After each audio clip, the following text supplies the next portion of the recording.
Hey everybody, Mr. Thompson here. And if you're like me, you have a little bit of free time on your hands. So I wanted to show you a very easy game that you could set up and play at home. A game for you and one other person. So let's check it out. So this game is called Mancala. Mancala is a traditional African game. We have lots of historical artifacts and examples of this game being played throughout African history. One of the reasons is because it's such an easy game to set up. All you need is some kind of area where you're going to have 6 compartments or slots or holes or whatever on one side and 6 on the other side, with then 2 larger areas on either side of that. So in Africa, we have examples of this game being played with just little holes dug in the ground. We have a flat rock with holes kind of chiseled out of it. It's a very easy game to make a board for. And then the pieces can be literally anything. I have these colored glass beads, but you can use pennies, you can use crumpled up bits of paper. The colors do not matter. Mine just happen to be colorful. And then for the setup, in each of the 6 cups on this side and each of the 6 cups on that side, you're going to put 3 of your beads or your game pieces. So there's 3 pieces in each of these. So the way this plays is I would be one player sitting on this side, and these are my 6 cups. There would then be a player on this side, and these would be their 6 cups. And the way that you play is you take turns taking all of the beads out of one of your cups and then placing them in all the cups in front of them, including your end cup, and then working your way around the board until you have no more beads. And the way you find out who wins is the cup to your right is going to store your points. So all the beads that end up in this cup here are my points. All of the beads that end up in this cup are my opponent's points.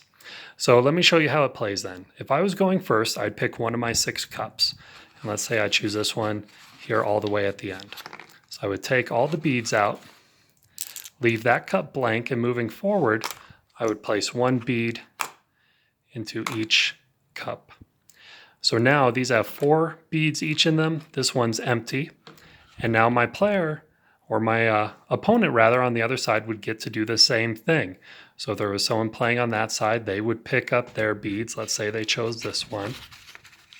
They would take all the glass beads out, and they would do the same thing, but they're going to the right on their side, just like that.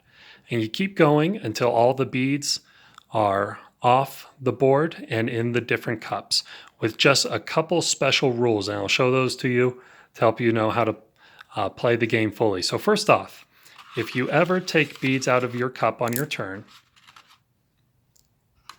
and you place them moving forward in the cups, and your last bead goes into your points cup at the end, you get another turn. So since I finished with there, I would get one more turn. I get to place more beads. So if I pick this cup, moving forward, now I put a bead in that cup, but I still have 2 left. So what I do is I keep going around, and now I am placing beads in my opponent's cups. The final rule to know is if you ever place a bead in an empty cup, so the final bead you place is in an empty cup, you take that bead and you take any of the beads in the cup across from it, and all of those go into your points. So it's a quick way to start emptying the board.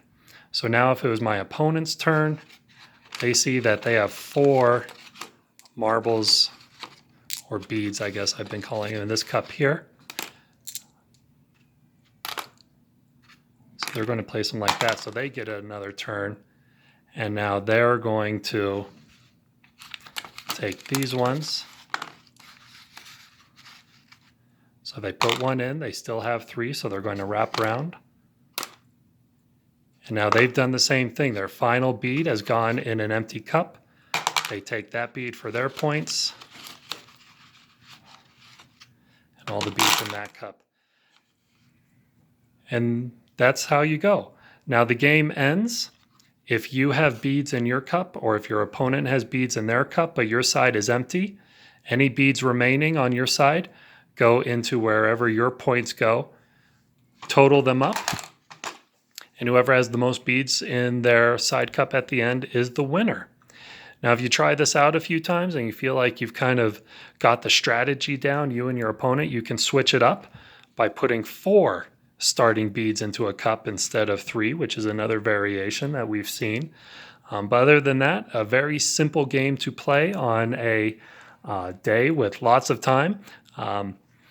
Feel free to find something like half of an egg carton like this. You can decorate them, you can paint them, you can decorate a piece of paper. I mean, you can really turn this into a whole activity before you even start playing the game itself.